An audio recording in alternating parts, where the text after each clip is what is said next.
What about adult asthma symptoms? So adult asthma symptoms are varied. यानी अगर हम आम लोगों में भी पूछे तो कई लोगों को सिर्फ खांसी आती है, सूखी खांसी आती है, जल्दी रुकती ही नहीं है, गले में बहुत खराश महसूस होती है, बार बार खांसी होते रहती है, कभी कभी ऐसा लगता है कि सांस बंद हो रही है, सांस लेना मुश्किल हो जाए। ये भी सिम्टम्स अस्थमा के हो सकते हैं। Chemical dust, smoke, perfumes, fragrances, ये सब अस्थमा के ट्रिगर्स हैं। हमारे पास एक पेशेंट आ रही थी जो अस्थमेटिक थी, यानी जो इनहेलर्स यूज कर रहे थे, अस्थमा कंट्रोल में नहीं आ रहा था। So in her occupation we came to know that she is a school teacher and she was using chalk Chalks, yeah. and chalk dust was the trigger. एक काम करो, एक लंबी सांस लो, होल्ड करो और अब छोड़ दो। अच्छा लगा?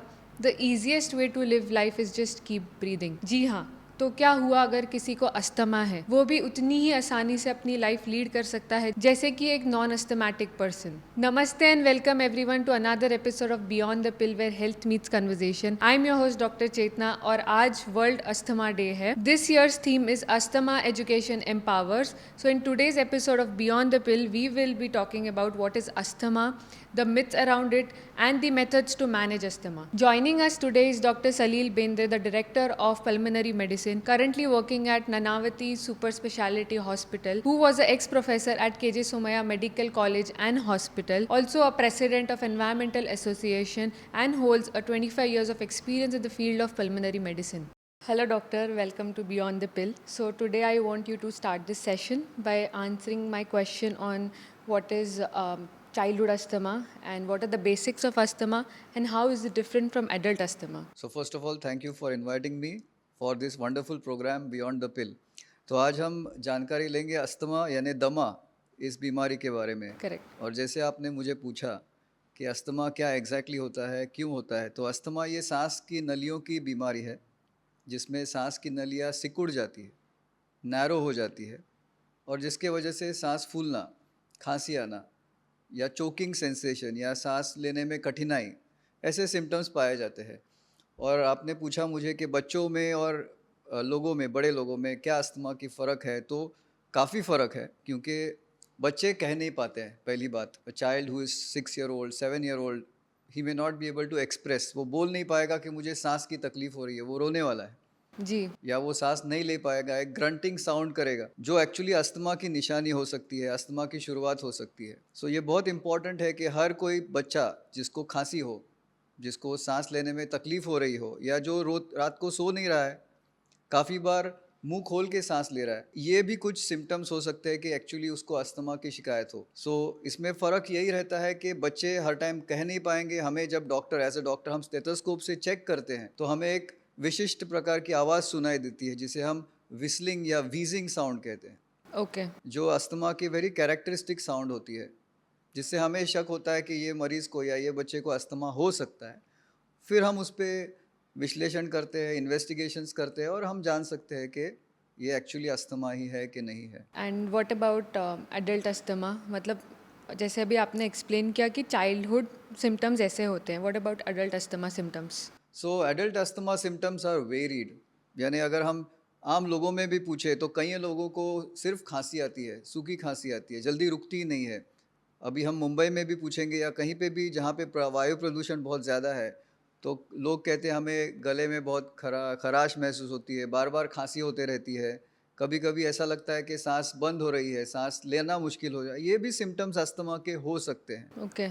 या फिर जो टिपिकल सिम्टम्स अस्थमा के हैं या typical symptoms of asthma are suddenly रात को जाग जाना, चोकिंग सेंसेशन, सांस लेने में कठिनाई होना, या बहुत ज़ोर ज़ोर से खांसी होना। कुछ मरीज़ ऐसे हैं, सम पेशेंट, जिनको सीढ़ी चढ़ने पे सांस फूलती है, ओके. या क्रिकेट खेल रहे हैं, एक्सरसाइज करते हैं, अब तक तो ठीक थे और अभी हम जब दौड़ते हैं तब हमको सांस फूल रही है, हमने एक्सरसाइज की, हम जिम जाके आए तभी मुझे दम लगने लगा। ऐसे भी चीज़ें हैं कि घर पे कुछ पेंटिंग का काम हो रहा था, कुछ स्मेल आया है, उसके बाद वो एक्सपोजर के बाद मुझे सांस फूलने की तकलीफ शुरू हो गई।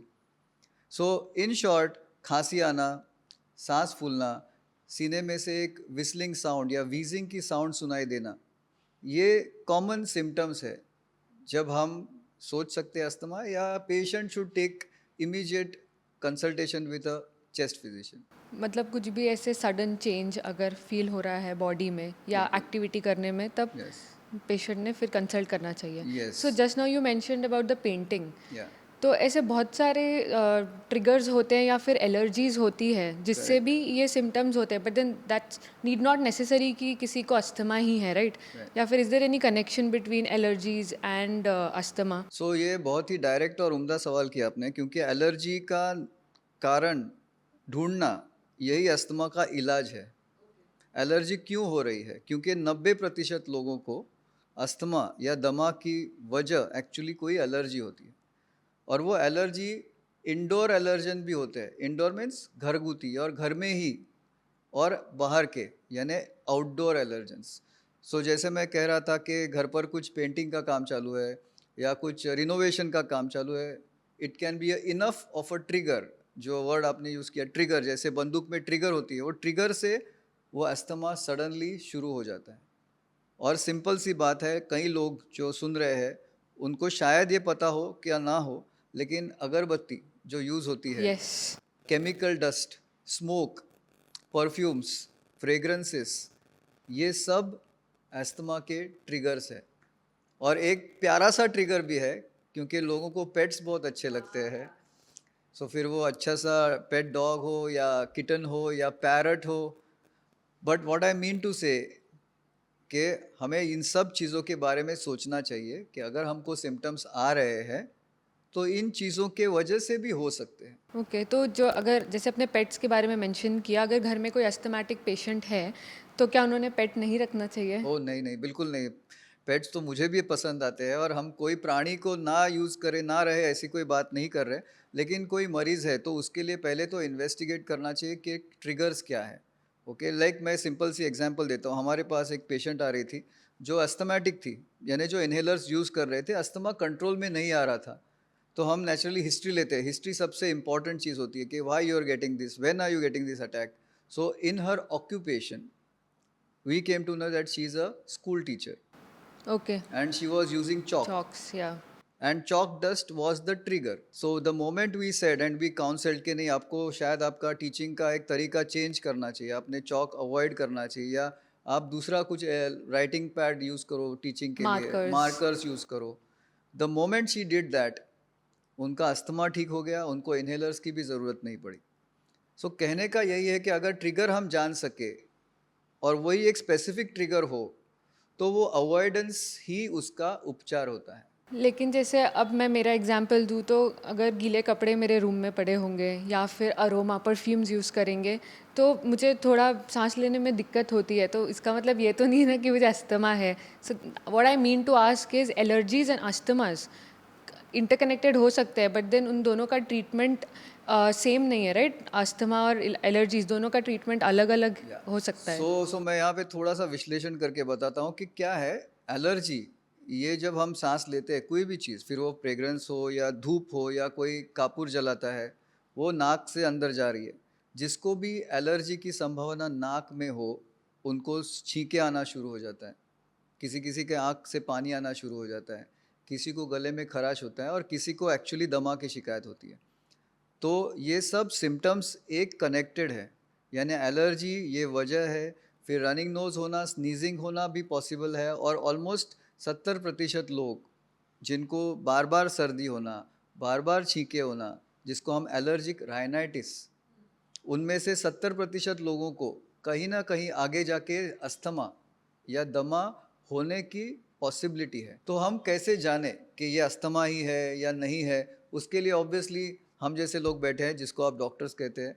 तो हमारे पास जब ऐसे पेशेंट या सस्पेक्टेड अस्थमेटिक्स आते हैं, when they come to us, we investigate. तो उसमें एक्सरे किया जाता है चेस्ट का, उसमें कुछ ब्लड टेस्ट किए जाते हैं जिससे मालूम पड़ती है कि इनको एलर्जी की टेंडेंसी है क्या, या एलर्जी ज़्यादा है क्या. एलर्जी के टेस्ट भी होते हैं. स्किन की एलर्जी में स्किन टेस्ट किए जाते हैं जिससे एलर्जी की एक लिस्ट मिलती है. And of course one very important test is called as a lung function test, या स्पायरोमेट्री नाम से टेस्ट होती है. It's a screening. It's a screening test but it's also a diagnostic tool. और सबसे इम्पॉर्टेंट लोगों के लिए है कि उसमें कोई ब्लड टेस्ट नहीं होता है, यानी सुई डाला फिर मुझे बहुत दर्द होता है, मैं वो खून का टेस्ट नहीं, वो it's not, it's a non invasive test. So सबसे सिंपल चीज़ है, आप वो टेस्ट करेंगे, आपको काफ़ी हद तक मालूम पड़ेगा कि आपको एयरवे डिसीज़ है या नहीं है। मैं इधर एक चीज़ कहना चाहता हूँ, just as a since we are talking of asthma, even reflux, reflux means acidity, ये कॉमन वर्ड शब्द यूज़ किया जाता है कि मुझे बहुत एसिडिटी है, मुझे बहुत डकार आते हैं, मुझे जलन होती है। Even that is a very common trigger of asthma.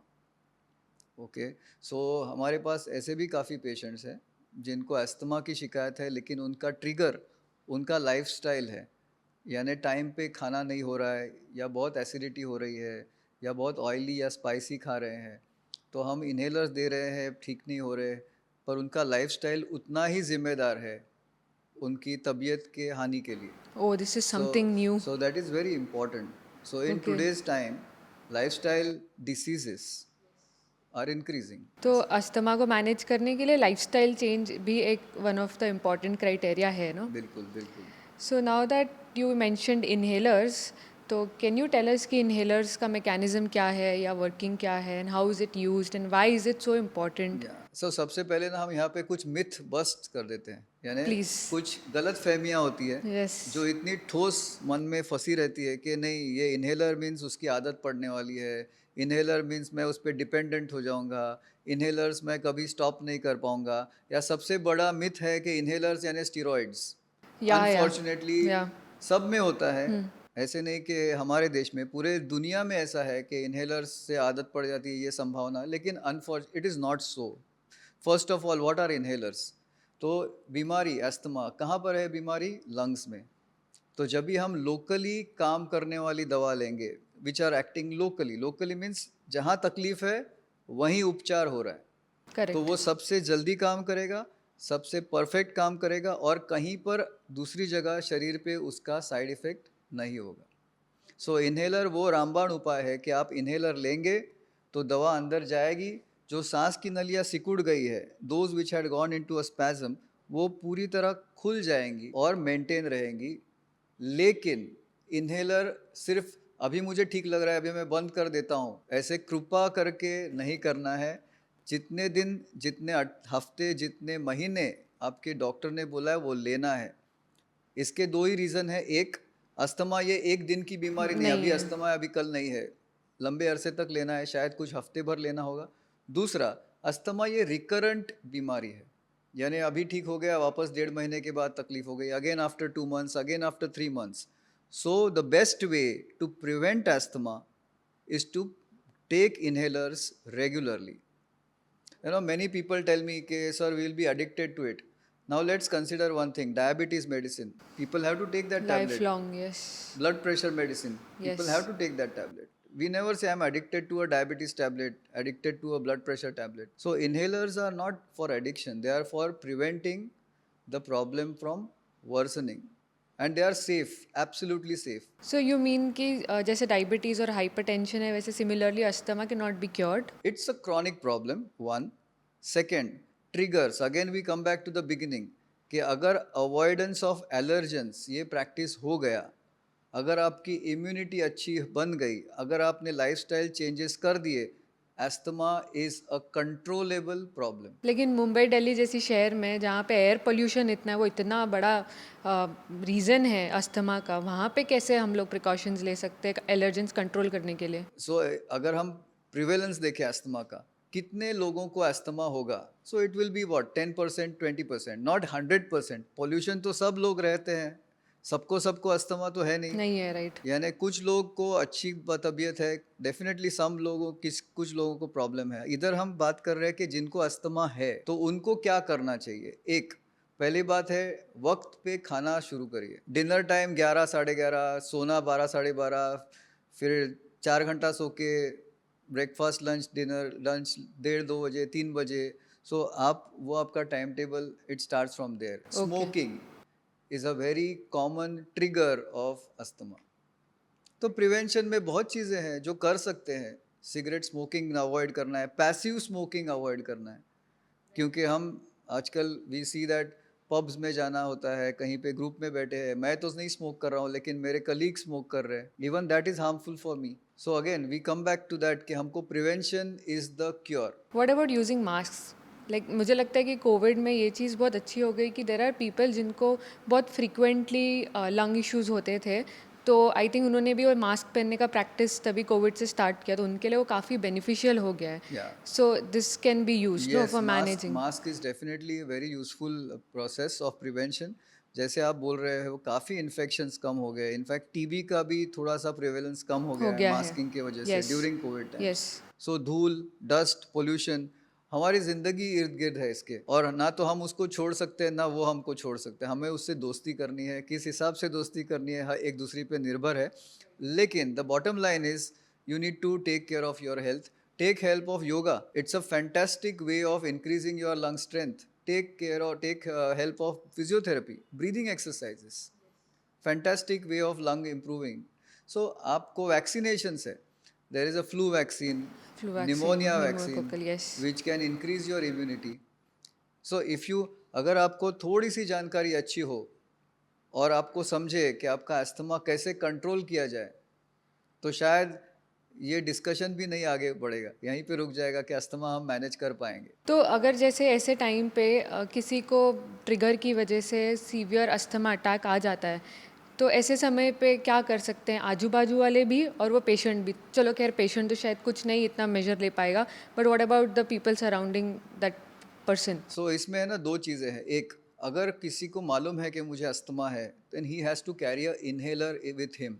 वो इम्पॉर्टेंट है क्योंकि that's a life saving medication. अगर वो पफ दे पाए, पेशेंट ले पाए इमीडिएटली, तो एटलीस्ट उसको उतनी राहत तो मिलेगी कि can be taken to a local hospital और a local clinic. At least he may by that much time. Okay, that is the most important. Secondly, अगर उसको मालूम ही नहीं and first time suddenly he gets a severe attack of asthma, तो asthma में क्या आता है, सांस की नलियाँ बंद हो जाती है. उससे क्या हो जाता है, ऑक्सीजन अंदर नहीं नहीं पहुंचता. जाता है या तो क्राउड करना नहीं है, जितना हो फ्रेश एयर आनी चाहिए, ऑक्सीजन अंदर जाना ज़रूरी है. और उनको दूसरा उपाय नहीं, but he has to be rushed to the hospital to give oxygen. और एक नेबुलाइजर नाम से एक इक्विपमेंट आती है करेक्ट. जिसमें दवा डाली जाती है और फिर उसमें से वाफ आती है, जो देने पे काफ़ी हद तक पेशेंट्स को रिलीफ मिलता है.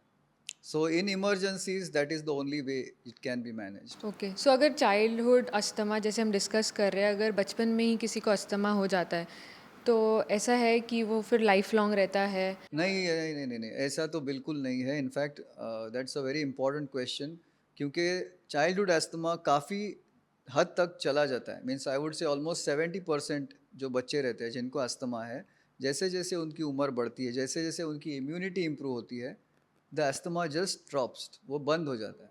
So there is a good amount of people कि जिनको 8 साल की उम्र में अस्थमा था, अभी बिल्कुल अस्थमा नहीं है. एट द सेम टाइम ऐसे भी पेशेंट्स होते हैं जिनको बिल्कुल अस्थमा नहीं टिल द एज ऑफ 50, और अभी 55 की उम्र में अस्थमा की शिकायत शुरू हो गई. So age has no barriers, but once an asthmatic always an asthmatic, ये भी ऐसा एक परमानेंट रूल नहीं रखना चाहिए. And if any pregnant women जो अस्थमा की पेशेंट है, तो इज़ इट कि जेनेटिकली वो उसके बच्चे में भी कैरी फॉरवर्ड होगा, ऐसा होता है? So genetically it's a very important thing, क्योंकि asthma is a transmissible genetically transmitted problem. Just ऐसा पाया है गया है कि अगर पेरेंट्स में अस्थमा हो तो एटलीस्ट 10 to 15% चांस है कि बच्चे को अस्थमा की शिकायत आए. फिर वो हर टाइम सीवियर हो ऐसी बात नहीं है, लेकिन there is a chance that it can be a genetically transmitted problem, okay, which we call in medical word atopy. Atopy means it is genetically transmitted. तो ऐसा होता है. But then let's not look at the negative part. नहीं तो pregnant माँ जिसको asthma है वो टेंशन में रहेगी, अरे. Many times it is not सो. नहीं, पर उसके भी मैनेजमेंट होते मैनेजमेंट होंगे होते हैं, ना? Yes yes. And in pregnancy also they can use inhalers. Again inhalers. That's a bad myth कि प्रेगनेंसी में इनहेलर से साइड इफेक्ट होगा या मेरे गर्भ पे तकलीफ स्टेरॉइड्स होगी. होते हैं ना, स्टीरॉइड्स सो होते हैं, तो steroids are locally acting steroids. So locally acting steroid से खून में जाने की संभावना कम होती है. So side effect profile is absolutely good for the patient. तो अगर इतना डर है सबको, तो ऐसे कुछ रीसेंट एडवांसमेंट्स है क्या जिससे ये डर भी निकल जाए और कुछ न्यू रिसर्च या न्यू मेडिसिन्स अस्थमा के लिए पाई गई है? सो नॉन मेडिकल रिसर्च ये है जो हम आज कर रहे हैं to spread awareness about asthma management. But in medical management there are many things which have come up. One is जिसको कहते हैं हम इम्यूनोथेरेपी, यानी एलर्जी हो तो इम्यूनोथेरेपी की जाती है, जो कई सालों से यूज़ हो रही है. ये एक दूसरी बात है. जिसको अस्थमा ऐसा है जो इन्हेलर से भी कंट्रोल में नहीं आ रही है, जिनको बार बार एडमिट होना पड़ रहा है, तो उनके लिए इंजेक्शंस दिए जाते हैं जो बायोलॉजिक्स नाम से है। वो ऑब्वियसली वैसे डॉक्टर्स के डिस्कशन के बाद उनका हिस्ट्री देख के ही डिसाइड किया जाता है, जो एंटीबॉडीज़ होते हैं जो शरीर में यानी स्किन में दिए जाते हैं, और एंटीबॉडीज़ की वजह से जो एलर्जी का रिस्पॉन्स है वो काफ़ी हद तक सप्रेस किया जा सकता है। सो बार बार स्टीरॉयड्स की ज़रूरत नहीं पड़ती है, बार बार एडमिट होने की ज़रूरत नहीं पड़ती है। सो एन नंबर ऑफ एडवांसेस हो रहे हैं। इसमें एक चीज़ मैं सिर्फ ऐड कर रहा हूँ कि स्लीप एपनिया ये एक प्रॉब्लम होता है जो अस्थमा के मरीजों में भी पाया गया है, और स्लीप एपनिया यानी वज़न से रिलेटेड फेफड़ों की बीमारियाँ, weight related. So that is one thing which everyone should know कि वेट कंट्रोल करना ये भी एक अस्थमा कंट्रोल की स्टेप है। Lifestyle modification is lifestyle very modification, important. Absolutely. तो जो सर इन्हेलर्स है वो मोस्टली जितने भी पेशेंट, जैसे ज़्यादातर अस्थमा पेशेंट को इन्हेलर्स तो प्रिस्क्राइब करते ही हैं, तो क्या सारे पेशेंट्स वो आसानी से यूज़ कर लेते हैं? सो इन्हेलर्स थैंकफुली अभी अवेयरनेस काफ़ी हो रहा है, अच्छा हो रहा है। सो लोगों को समझ में आ रहा है कि inhalers is the treatment of asthma. So acceptance थोड़ा सा इम्प्रूव हो रहा है, लेकिन कई मरीज जैसे मैंने बताया डर लगता है आदत हो नहीं, जाने। What about body acceptance? तो body acceptance is absolutely fine, यानी उससे कोई साइड इफेक्ट्स होना या उससे कोई हानि होना बिल्कुल नहीं है। कोई साइड इफेक्ट्स कोई भी नहीं साइड है? इफेक्ट नहीं है। 1% 1% टू 2% थोड़ा सा ट्रेमर्स होते हैं, यानी थोड़ी सी कंपन कुछ मरीजों में महसूस की जाती है, but that is very momentary.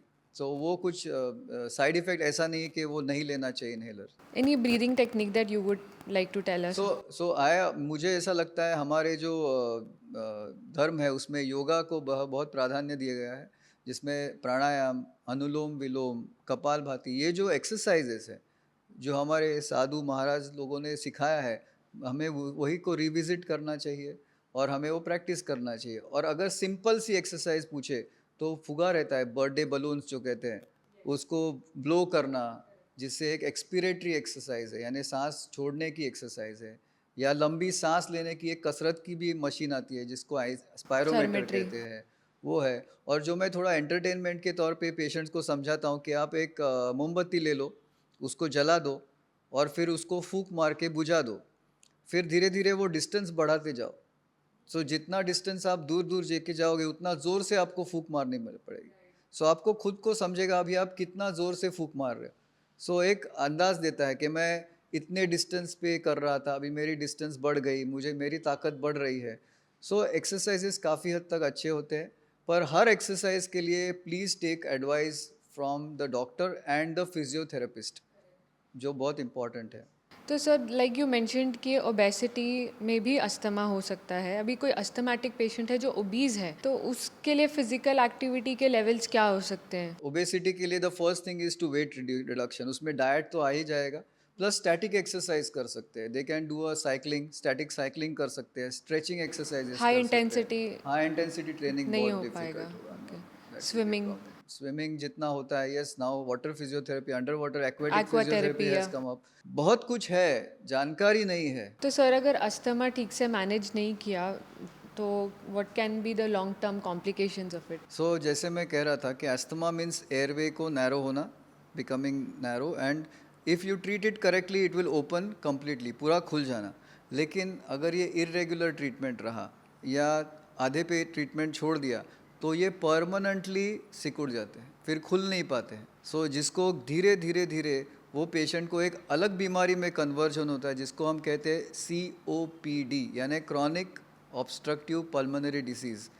जो इन्हेलर से रिवर्स हो रहा था, जो सांस की नलियाँ बंद हो रही थी वो खुल रहा था, वो अनफॉर्चुनेटली आपने दवा नहीं लिया या आधे पे छोड़ दिया या इरेगुलर ले लिया या इन्हेलर से डर के आपने वो छोड़ दिया, तो ये परमानेंट डिसेबिलिटी आपके फेफड़ों में शुरू हो जाएगी और वो अंत तक रहेगी। फिर आप अगर 4 साल के बाद आप सोचे नहीं अभी मुझे इन्हेलर शुरू करना है, now I will take the inhalers properly, पर by that time already the time has passed and that problem has worsened to a irreversible lung disease. So asthma फिर भी ट्रीट हो सकता है but COPD can not be COPD is reversed? permanent. So Okay. जब तक ये asthma है, reversible है, डेफिनेटली आपका फ्यूचर आपके हाथ में है इन्हेलर्स के थ्रू। सो आप रेगुलरली करिए. Okay, and any dietary changes that we can make to manage asthma? So asthma में फर्स्ट एंड फॉरमोस्ट जितना भी हो ऑयली फ्राइड स्पाइसी ये अवॉइड करना है. फास्ट फूड अवॉइड करना है. एरेटेड ड्रिंक्स अवॉइड करना है. And as we always say fresh leafy vegetables is always good. Anything जिसमें प्रोटीन्स ज़्यादा हो बहुत अच्छा है. कार्बोहाइड्रेट कम हो वो अच्छी बात है. Omega 3. Omega 3 fatty acids antioxidants. So in short आपका जो घर का खाना है फिर वो रोटी हो सब्ज़ी हो दाल चावल सूप खिचड़ी ये सब बिल्कुल अच्छी है. सब्जियां तो सब कुछ अच्छा है. Every all vegetables are good. But oily fried spicy too much of cold drinks soft drinks ठंडा इससे भी काफ़ी लोगों में इरिटेशन हो जाता होना है. ट्रिगर होना पॉसिबल है. कलर्ड एजेंट्स यानी जिसमें आर्टिफिशियल कलर्स यूज़ किए हैं जिसमें आर्टिफिशियल स्वीटनर्स यूज़ किए हैं उससे भी अस्थमा के ट्रिगर्स पॉसिबल होते हैं. So in short, अस्थमा को मैनेज करने के लिए inhalers Yeah. first and foremost, Correct. then dietary changes, lifestyle modifications. Absolutely. It's a collective effect and exercise. and exercise. Yes. So इससे asthma can be completely Controlled. cured and controlled as well. Very correct absolutely. So thank you so much for your time, sir, thank you so much. and for spreading this awareness as well. Yeah, but we are doing the awareness and our theme for today's Yes. World 2024 Asthma Day is empower our asthmatics जिससे वो control करे खुद के asthma. Yes. So thank you for inviting me. Thanks a lot. Thank you.